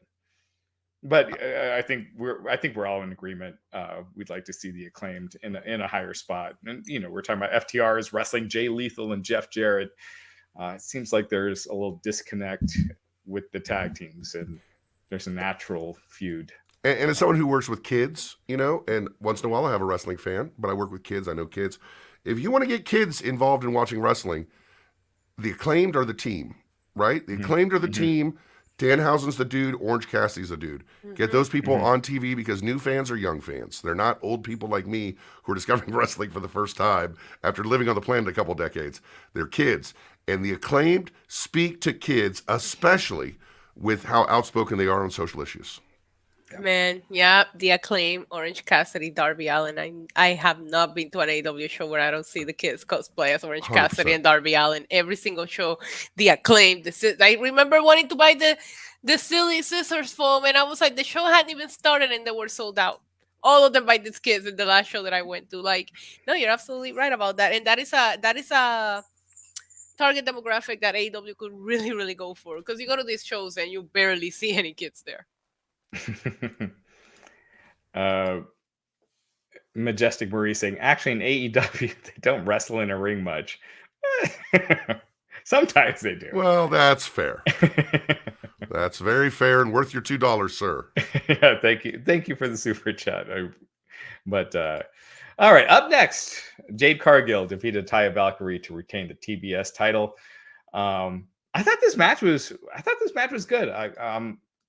Everyone knows I'm a big Jade Cargill fan. I feel like she just has that extra that you just can't teach, and hasn't had like a real good storyline yet. But regardless, she won, and let's discuss that, and then we'll go to what happened next. Issa, I'll go to you first. What'd you think? Okay, we're just talking about Taya Valkyrie and Jade Cargill. Mhm. All I had to say is, well, I love Taya Valkyrie, but you already had her lose to Jade Cargill, so this just felt like, okay, she's gonna lose again. So I'm very glad that we had an after something, that something went down after this. Again, it's time to start mixing them up. I feel like I want to see Jade Cargill do more, but I also would like to see more with Taya Valkyrie, and you set her up for failure by making her feud with your undefeated beast, Jade Cargill, right off the bat. Like, give her some other matches and let her. I like the match was okay. It was fine, but it wasn't anything we haven't seen before, literally. At the same time, if you're going to have Taya Valkyrie come in and lose, you might as well have her lose to the undefeated champion. It hurts less. And at the same time, we talked about Jade and about how Jade lives in the Jade universe and it's time to split her out. Imagine if during this Outcast feud, if at any point Jade walked to the ring to get involved and back up somebody. The place would lose its mind. And it's time to pull the trigger on some Jade stuff. And it's time to pull the trigger. I know they're going Statlander. I love Statlander coming out. I love how loyal Tony Khan is to her. And I love that Statlander keeps increasing her game and making herself more and more TV, like more of a TV wrestler every time we see her. But man, we gotta use this Jade commodity. Jade is a commodity that's being wasted on one little segment, and that's it.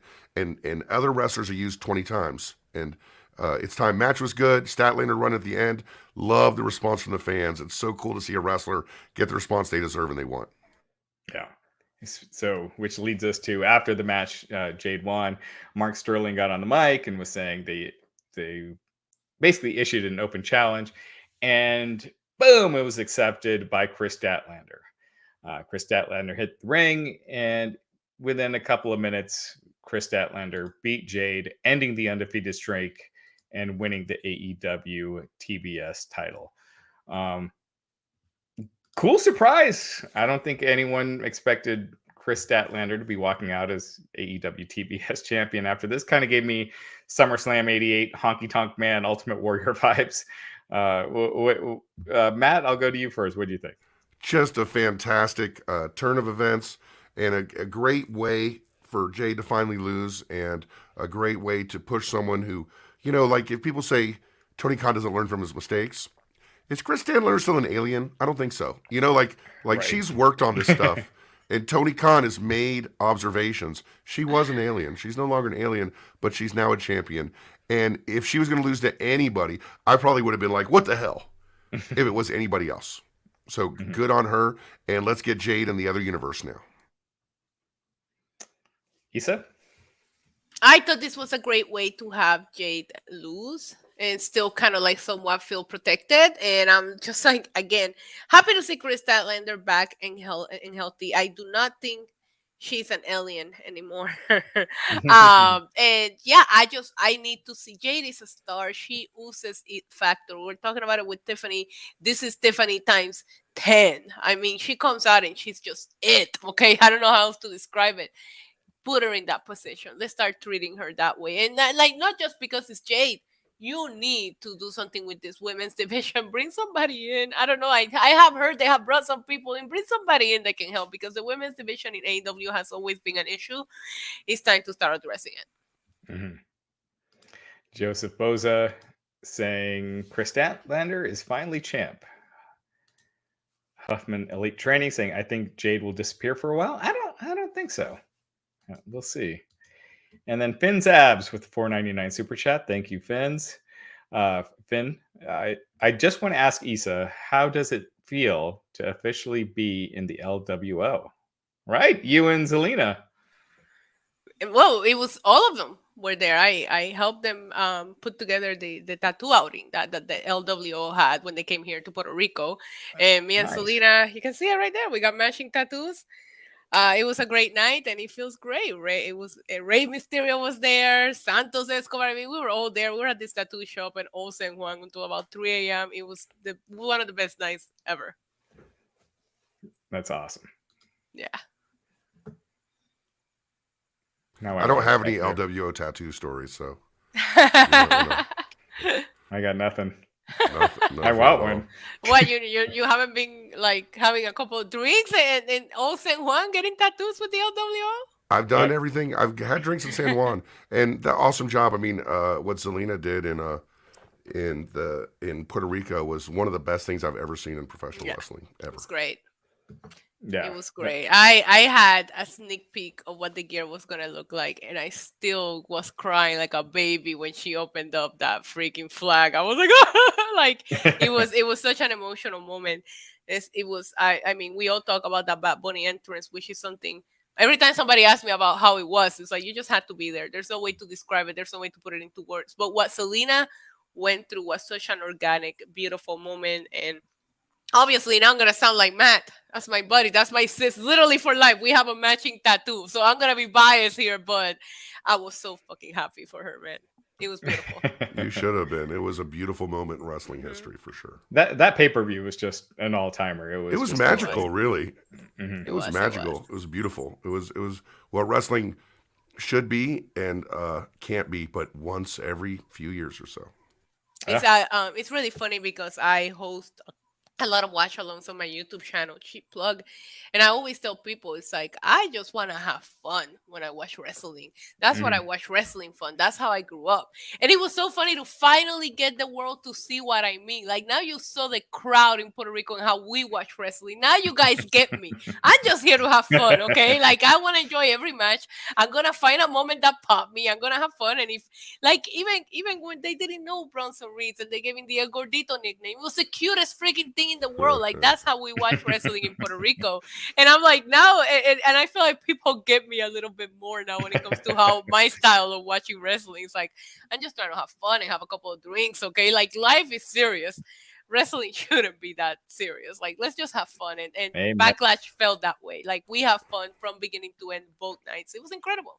It Yeah. should always be fun, and we should always keep that in mind. You know, even if Right. you're me and Raj, and you're always putting out takes for people. You know, we just have to remember that the idea is wrestling. What needs to be fun, and our fun isn't necessarily everybody's fun, but that Puerto Rico show was everybody's fun. Mhm. It was fantastic. A Loud Marlins fan with the $4.99 super chat. Thank you again, Loud Marlins fan. This is crazy. They wasted a return.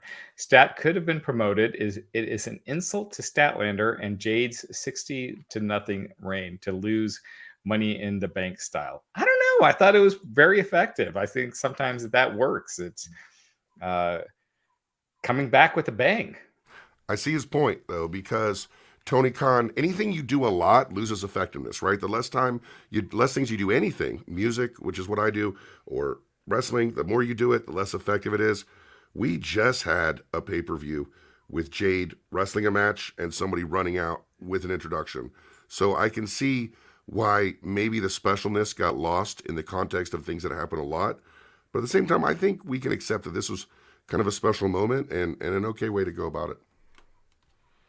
Isa?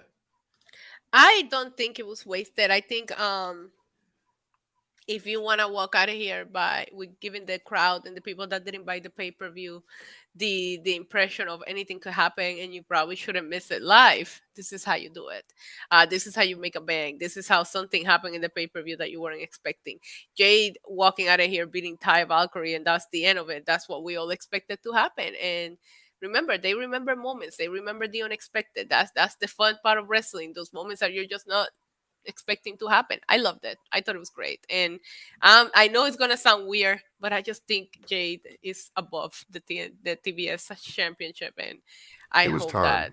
that I Mhm. feel it's a bump up. Sometimes when Mhm. these wrestlers lose mid card titles, you can tell it's a bump up, and it feels to me like it's time for Jade. I agree. She was kind of stagnating, I felt like, with holding the TBS title.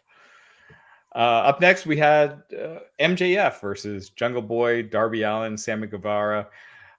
During the entrance, Sammy Guevara revealed that him and Ty Conti revealed that they are having a baby. So congrats to them. That's awesome. I love this. What an epic announcement, you know. Yeah. I thought this was so cool. And she's pretty far along. She was showing, which is a tiny little thing. I would expect her to start showing right away. But that was wholesome and it made me very happy. Congratulations to them. Mm-hmm. Then And Darby Sam- Allin. Oh, sorry. I was going go to say, ahead, Sammy is one of the nicest people I've ever met. So I've is ever she. experienced, She's incredible. And everybody I know who has dealt with him or dealt with him the way we did all day at StarCast, or my son being with him all day, all we do is we say one sentence. We go, Sammy's the best. Sammy's the best. He was like, I still can't believe these people are in line to see me. Like, he's just the nicest, sweetest guy. So I know he's had his issues, but I'm always on Team Sammy, you know. in a lot of ways. It's really funny that you say that because I actually feel that exact same way about Ty Conti. And now you're saying that it makes so much sense how these two are crazy about each other because it sounds like it's like literally the same personality. She's a sweetheart. We've seen the way that she has been with Brody Lee's family and his kids and how crazy they are about her. There's a reason about it. Now it makes perfect sense why this couple is the way that they are. I remember watching one of Sammy's blogs and they freaking stop in the middle of the highway to save a turtle. And I'm like, why does that seem like something that they normally do all the time? But I thought this was very wholesome. And again, congratulations to them. That was no turtle. That was Chris Jericho. That was... he is inner circle JAS, so I would expect no him to save his clips money. up for Chris. And then Darby Allin came out. Weird video. Normally, I love the Darby It Allin. was awesome. It sucked. No, it wasn't. It was so Vegas. Come on, the wedding chapel, the fake tried Elvis. Too hard. Nah, I actually typically I'm not a very positive person on Darby Allin. I even have a weird impersonation that I do of him on my channel. But I gotta tell you, I thought this was fun. No, Raj, I'm not that drunk. I thought it was fun. I thought it was well done. I felt bad for Jungle Boy where they're just giving his good old when everybody's like, right to see announcement. Yeah, he was the only one that was kind of like, all right, and Jungle Boy. I was like, what? Poor Jungle Boy, but I thought it was fun. And then, and I will say one thing, he came out dressed as Elvis and then he took it off. That kind of like made me mad. I thought he was gonna wrestle the whole match in that fit. I just felt like the Elvis outfit, it just didn't feel like his character, but I don't know. Well, coming out. He's in Vegas, baby. Yeah, what happens in Vegas stays in like Vegas. So why would he be himself there? He's not gonna get out. He's post-ironic and edgy, Yeah, so exactly. But I'm just saying, he's like, I'm wearing Elvis, haha. It's kind of like that. It's like he's that edgy. These kids these days, you know what I'm saying? It's that kind of thing. I don't know. Anyway, it's such a minor thing, I guess. And then MJF came out, lowered in a throne, awesome stuff. Very shaky throne. Very shaky throne. It was very like I couldn't tell if that was on purpose or if it's like, oh shit, he might die. But hopefully it was on purpose. But he was wearing this mask. I think Triple H wore that mask at one of the WrestleManias. No, that's the devil mask that he wore when he came back and won the poker chip. Remember? Yeah. Oh, when Tony Khan made the phone call, and all that. Yeah. Yes, I knew it looked familiar. And they paid like $100,000 for 20 seconds of the Stones. Yeah. Literally. Well, sometimes you got to pay to make the moment right. But MJF with the grand entrance, it was hilarious. I think MJF, you guys know what I think of MJF. I think he's just awesome. So, in my opinion, this was the match of the night. These guys just did, everything that you could possibly do. And then it ends with MJF. And I think story-wise, I thought it was a great ending. MJF pinning Darby Allin with the side headlock takeover. So, there you go. But fantastic stuff. Matt, I'll go to you first. What do you think? Well, you said on Twitter that I predicted Jungle Boy to win, and I did, but I was taking a chance because nothing else made sense to me. Like, there can't be something this obvious. And then also, that Jungle Boy Roosh match, boy, like, I watched it like 3 times. I've never seen anything like it. Like, I've never seen anybody legit get the hell beat out of them for real for that long who was heading into a pay-per-view. It was awful. And I'm like, why would they do this to this kid? It doesn't make any sense at all. He's got to win. He's got to turn heel. And one of those things is very much going to happen. But like, I thought, well, maybe they'll just have him turn on Darby and have him win somehow. And then Punk comes out. I don't know. But I thought the match was good. I think there was a lack of surprise, maybe that we wanted the match. But this build-up, this match is one of the reasons the building didn't get filled. And I'm glad it's behind us. And that is an excellent point. I feel like this main event has had the least intrigue of probably any AEW pay-per-view match till date.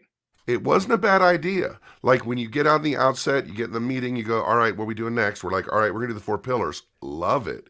Good idea. How do we get there? Well, let's have all 4 do a promo the first day. Well, that was no good. Let's just stick out poor Jack Perry in it with a microphone, just dying a slow death every single week. Like, that's not good either. Let's figure this out. Like, there was ways to do this to make it work. And it's not on the talent, it's not on the idea, it's about the step-by-step follow through to get there. Nisa? Yeah, I'm not. I never thought that MJF was losing the title ever. I hated the build. I hated the build to this. And at one point, I was like, the original promo was horrible. But I do remember the hype, right? The AEW hardcores were so hyped to see the 4 pillars standing across each other. And that original night, some of them are not good on the mic, and you're putting them against one of your best on the mic in MJF. Now you have 3 of them combined don't make an MJF, right? Let's just be real. But they were trying to one-up each other. They were trying to insult each other. And I'm like, there's promise here. Then you started making them buddies. That's where you went wrong with the build here. Like, no, they should have always been wanting to show why they're the better pillar than the other. No, they were all BFFs and this and that. Doesn't matter. I thought that the match that they put on today made up for the lack of story coming into this. And if we would have had a good creative story going into this, they would have hit it out of the ballpark today with the match that they managed to put on. I thought the match was incredible. And I wish there was some... I wish the build was better, because they delivered the match that we would have gotten if you were thinking, wow, like you said, on paper, the 4 pillars, you're like, oh, holy shit, that's going to be so good. And they ruined it. But I thought they killed it tonight. I really enjoyed the match. I thought NJF was great. Everybody was ready. I mean, and we go into the Anarchy in the Arena too. There's like this lack of selling in AEW that sometimes drives me absolutely crazy. Like, they hit this crazy move, and next thing you know, they're up and going. But that's just part of... That's AEW, right? Sometimes that's AEW. You gotta suspend your disbelief and go like, oh yeah, he just took an uppercut with thumbtacks in his mouth, but he's okay to do this move right away. Anyways, you can nail someone with a cinder block in the head, but they get beat with a roll up. I mean, Sammy should legit die like 4 times in this match. Like Sammy does so much crazy stuff. And I remember when I first saw him wrestle many years ago at like a WrestleCon Super Show, and I'm like, this guy does the same stuff everybody else does. He just does it better. He's just crisper. He's just tighter. He's just better at whatever the high-flying, flippy guy thing is. If he's the representative, it's all good, because Sammy always is good. Think about that Cody Rhodes match. He's always great. Darby's got a great character. Jungle Boy is a work in progress, but you can see the potential. The match was good. The match was, to me, because it didn't have the good build-up, it's almost impossible for it to be a great match. You can't just have a bad build-up and then have a great match. It's tough. You got to be Hogan Rock to make that happen. And because it wasn't as compelling and everyone kind of knew who was going to win, I think it suffered from that. Yeah, I kind of agree with you on that, in the sense that I love the match itself in a vacuum. Like, I thought, you knew who was going to win, but I thought they did some fantastic stuff. The build, I thought, was terrible.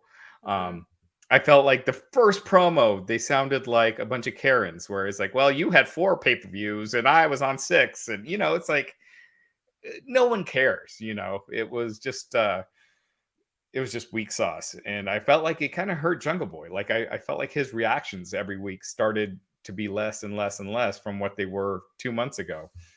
It's going to help him if he turns heel. Yeah, I think he needs to turn heel. Darby's has his unique charisma that he's already good, but I felt like it hurt Jungle Boy a little bit. But regardless, the match itself was fun to watch. What's that, Isa? Just trying to picture Jungle Boy as a heel, and who the hell he's going to intimidate. Maybe my 5-pound Yorkie will be intimidated by a heel. Just have him talk to fans, and then everyone will boo him. It'll be great. Right? Yeah. Just have him answer questions as himself. And then he'll get booze in no time. I don't know. I don't buy him as a heel. I am opposite. I thought this was a great match. I'm not gonna forget the horrible build, but I thought they killed it. I walked away from this match wishing this would have had the creative that it needed to have, because they deliver in the ring. Because if it had the build up, we would all be talking about this as one of the greatest matches of all time. Yeah. Secular Belt saying Issa is 100% right about the build. Himanshu Garv, Darby, he has great character. MJF a star. Sammy a risk taker. Jungle Boy is Jungle Boy. I mean, what is a Jungle Boy really? You know what I'm saying? He's Right. a Hollywood kid. Like, I Right. know he worked hard, but he's a Hollywood kid. And so a Hollywood kid who's pretending to be Tarzan, it's never really gotten there. But I think a Hollywood kid just acting like a Hollywood kid creates some depth to his character. Then when he becomes a good guy, people will have something to cheer for. But right now we're cheering for him because he's good looking. That's the main reason. And you know what? That is a great gimmick that he could play. Is that spoiled Hollywood? Has it all. He's grown up with the lifestyle, but anyway, that's not what he's doing. Finally, main event time. Blackpool Combat Club defeated the Elite. Can't wait and to hear you Anacard. try to break this down. I'm here. I'm not even going to try. I'm not even going to try. We can go back and forth, but this had all sorts of crazy stuff. Pile drivers and trucks, thumbtacks in the mouth, and then super kicks. I mean, it was at one point, John Moxley was electrocuted. Like there was a super kick, and a spark went off. Just insane, crazy stuff. Wild, insane. Everything that it was advertised to be. And at the end, Takeshita came out, turned heel, aligned with the Blackpool Combat Club, and Kenny Omega was pinned, took the loss, and that was it. Yeah, by Wheeler Yuta. Jesus Christ. By Wheeler Yuta. Wheeler Yuta pinned Kenny Omega to What end world the do I pay-per-view. live? I think Wheeler came off great in this match. I think, as opposed to that match where they just have him bleed for an hour, I think this was a match where he kind of showed he belonged. I thought he was really good. I thought the match itself, I'm talking about the match now. Yeah, there was plenty in it. I think we had enough. I think Matt, was it Nick Jackson or Matt Jackson? Nick Jackson, who stomped on it was Matt Jackson, right? Who stomped on the tacks, and he had the tacks in the bottom of his feet and had to walk around the rest of his match like that. Yeah, they took off his boot and his sock, and he was barefoot, and they landed him on the thumbtacks. After the exploding super kick. That's The right. exploding That's super right. kick was great. I popped for it. I was not expecting it. I popped. Call me a mark. I loved it. Just insane stuff. I don't know. I thought it was. If you like this kind of stuff, this stuff isn't necessarily my cup of tea, but I thought it was entertaining.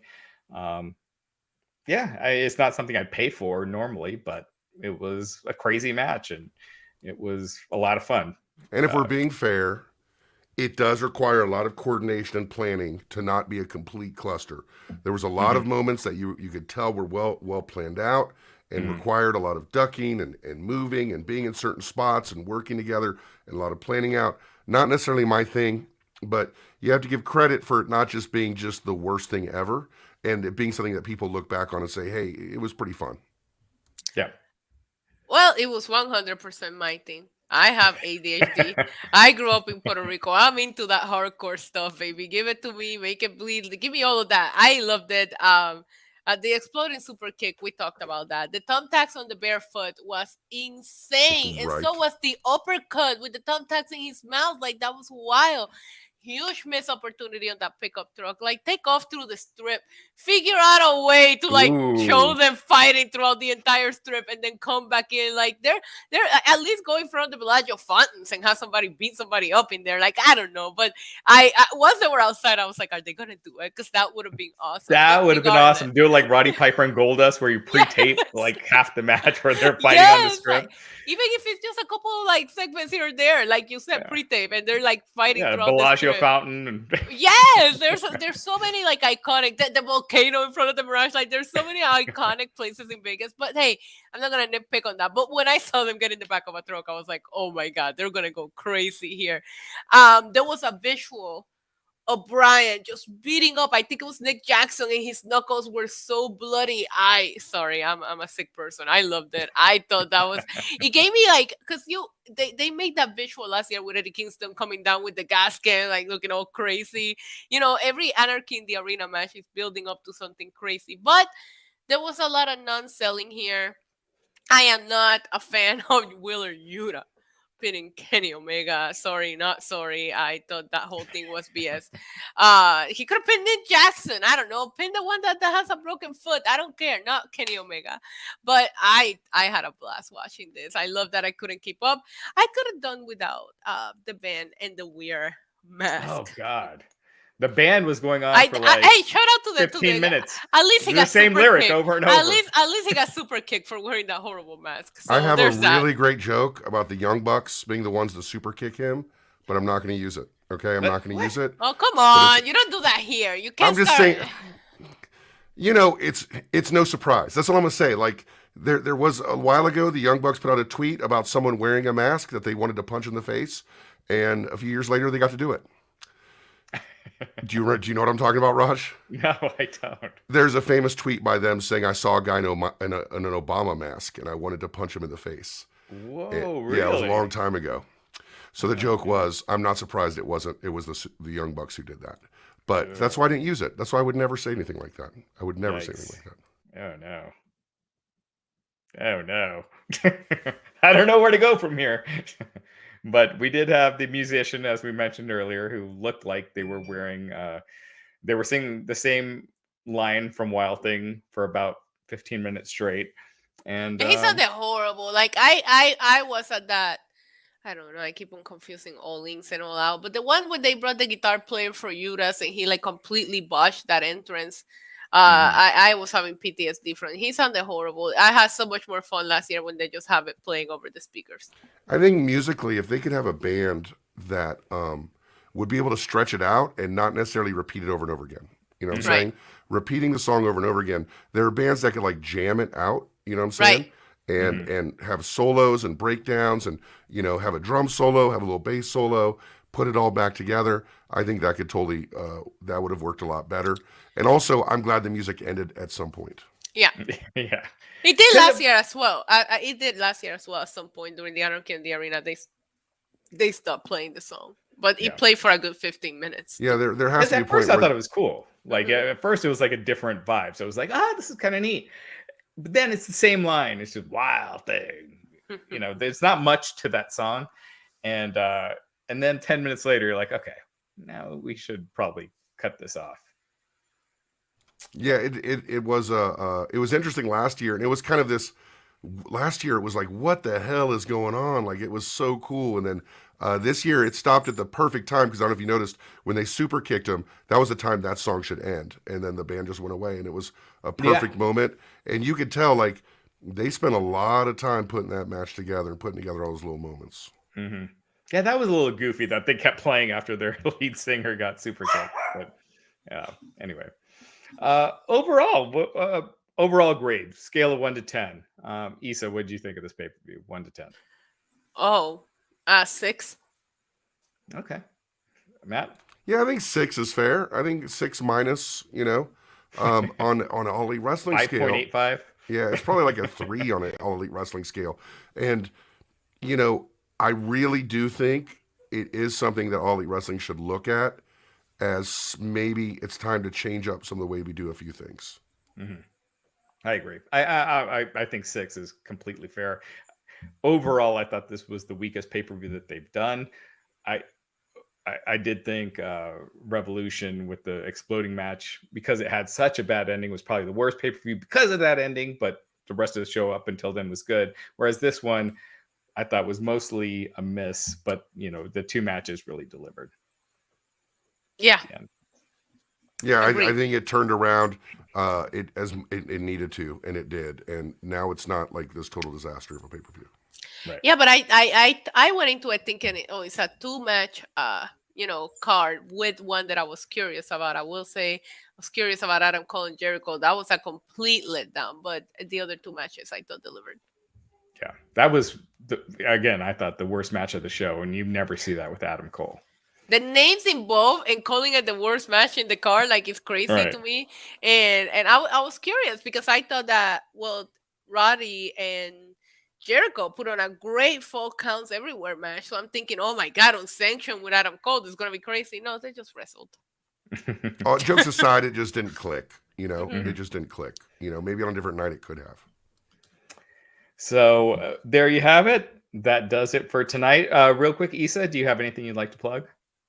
NYC Demon Diva on YouTube. Go find me. We just hit 20,000 subscribers over there. So you guys can find me here on Tuesday, Wednesdays, and Fridays, and also on Lucha Libre Online, where you can see all my interviews with all of the wrestlers from everywhere, basically.